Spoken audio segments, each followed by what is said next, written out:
Hey there, students.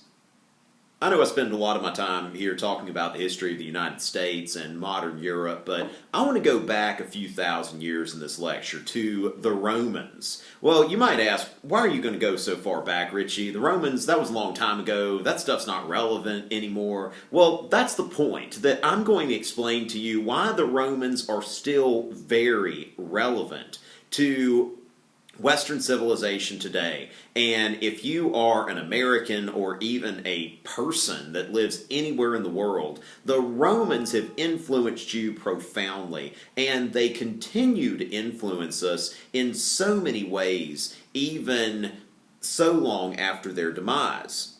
So let's talk about why we should care, okay? Now, this was the Roman Empire in 117 AD. Yes, a long time ago, as we've already noted. So what, Richie? Why should I care?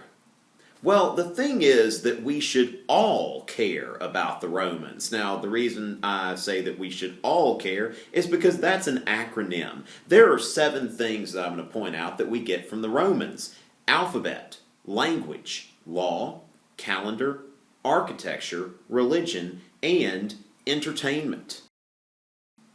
First of all, the alphabet. Any of you that have ever learned your ABCs are really learning something from the Romans. We didn't make up the alphabet. The English didn't make up the alphabet. The Romans made up the Latin alphabet. And this Latin alphabet is used throughout the world today. In fact, this map here shows us where the Latin alphabet is either the official script or a co-script. And then even in other countries like China, Japan, countries in the Middle East like Saudi Arabia and Israel, they still learn the Latin alphabet even if they don't use it officially. Think about scientific names. No matter what language you're writing in, you are writing in Latin. So even in Russia, where they don't use the Latin alphabet in their official correspondence, they still learn about it in schools. So the Romans have influenced us with their alphabet, which is part of the reason why we spell things so weird. Like if you think about caution, T-I is sh. How is that? Well, that's what happens when you have a borrowed alphabet. If you learn Russian or Greek or a language like that where they actually based it around their own alphabet, it makes a lot more sense. But since we borrowed an alphabet, we kind of have to make do with it. But the Romans have given us the alphabet that is still used throughout the world today. The classical Latin alphabet was actually a little bit shorter than the one we have now. We have 26 letters in today's alphabet. The Romans only had 23.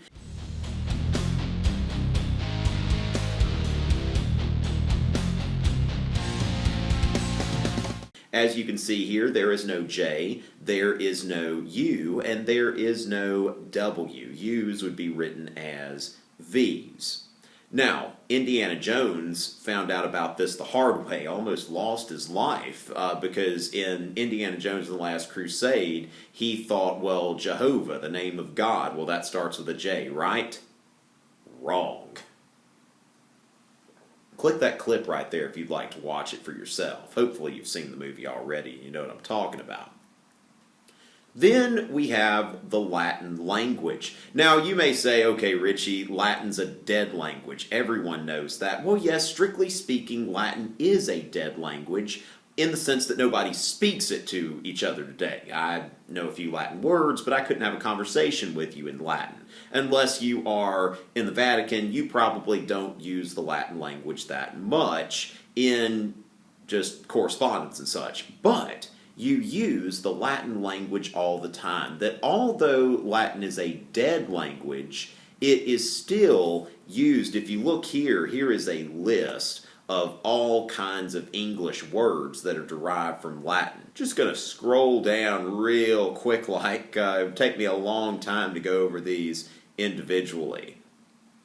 There you go. We could really stop in just about any place and see. But even in the English language, which isn't directly based on Latin, like the Romance languages of French and Spanish and Italian, we still have a lot of words that come from Latin. So even though we don't speak Latin, the Romans still influence us today through the Latin language. Laws. The Romans have been the most important influencers of our system of government in the United States of America. Every day we say the pledge. I guess, at least if you love America, you say the pledge every day, and, well, yeah, if you go to school and that sort of thing. When we pledge, we say, "and to the republic for which it stands." Well, when we say that, the Romans had a republic first. Been there, done that, okay? They've had a Senate first. When you look at the seal of the United States Senate, you can see the Roman fasces, which was a symbol that was used in ancient Rome to stand for the strength of the Roman state. We get our calendar from the Romans. The months of the year. I will talk in more detail about the Roman calendar in another video, but all of our months are named after, well, what the Romans named them. January, the Roman god Janus. March, the Roman god Mars. June, the Roman goddess Juno. July and August, named for Julius Caesar and Augustus Caesar. And even the word calendar comes from the Latin word calens, which meant the first of the month. So the first of every month is known as a calens, and so our way of keeping time is known as a calendar, which comes from the Romans. Architecture. If you've ever been to Washington, D.C., or really ever seen most state houses in the United States, you notice elements of neoclassicism, elements of architecture that copies the Romans. If we look at the U.S. Capitol dome here, we see columns, we see a dome, and then on the top we see a Statue of Freedom, which personifying ideas was something that the Romans would do quite often.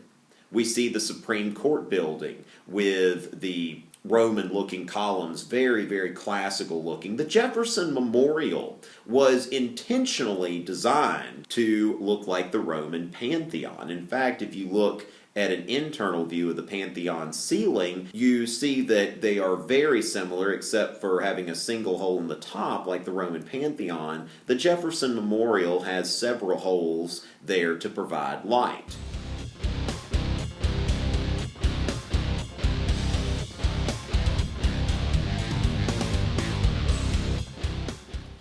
Religion.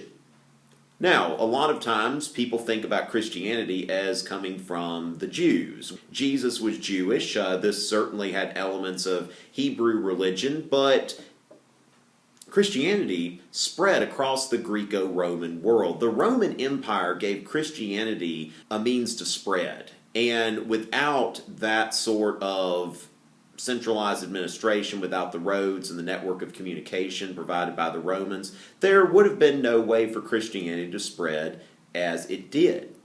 And if we look at world religions, Christianity is the world's largest religion. About a third of people in the world call themselves Christians. Well, this started in ancient Rome. In fact, in the story of the birth of Jesus in the Gospel of Luke, it says, "In those days Caesar Augustus issued a decree that a census should be taken of the entire Roman world, and everyone went to their own town to register." So we see here that the whole reason Jesus was in a manger, the whole reason he wasn't home, there was no room at the inn, is because Caesar Augustus called a census of all of the Roman world. So even the story of the birth of the Christ child is placed within the context of ancient Rome. Jesus is identified as someone living, being born in the Roman world. Here is St. Peter's Basilica in Vatican City. Today, Rome is the center of the Roman Catholic religion, which is the single largest group of Christians in the world, the largest group within the world's largest religion. Are you not entertained? I love doing that. Anyway, Gladiator, great movie. Well, Gladiator is not the only movie about ancient Rome. There are several. There is The Eagle, which is a more recent one with Channing Tatum. Then there is Ben-Hur with Charlton Heston, who was kind of the Channing Tatum of his time. Then Gladiator, of course, with Russell Crowe. So occasionally we still enjoy being entertained by movies set in the Roman world. So hopefully I've erased all doubt as to why we should all care about the Romans, having borrowed from them their alphabet, their language, their law, their calendar, their architecture, their religion, and their entertainment. The Romans still influence us today in so many ways and are one of the most relevant civilizations that have ever existed. I'll talk about the Romans some more in some other lectures, so please feel free to subscribe, click right there, and I hope to see you again, but for now, I'm done. Until next time.